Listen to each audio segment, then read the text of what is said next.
అప్పు స్వప్నతో ఎలా అంటూ ఉంటుంది, అక్కని మనం చిన్నప్పటి నుండి చూస్తున్నాం కదే, అక్క ఏదైనా చెప్పిందంటే అది ఖచ్చితంగా జరుగుతుంది.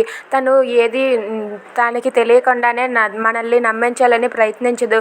ఒక్కసారి ఆలోచిద్దాం, అక్క బావ బ్రతికే ఉన్నాడు అని చెప్తుంది కదా, ఎందుకైనా ఒకసారి మనం ఆలోచిద్దామే. మనం కూడా ఆలోచించి ఆ బావ ఎక్కడ ఉన్నాడో వెతికి పట్టుకుందామని చెప్పి అంటుంది. అది వినగానే స్వప్న అయితే ఇప్పుడు నువ్వేం చేయాలనుకుంటున్నావే అని చెప్పి అంటుంది.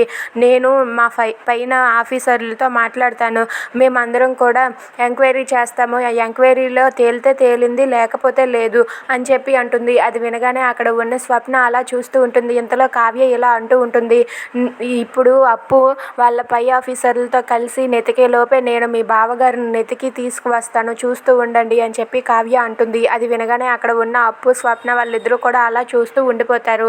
ఇంతలో రుద్రాణి అయితే రాహుల్తో ఇలా అంటూ ఉంటుంది, నువ్వు స్వరాజ్ గ్రూప్కి ఎండి అవ్వాలన్నా, ఆ కంపెనీ నీ చేతిలోకి రావాలన్నా సరే నువ్వు ఒక పని చెయ్యాలి.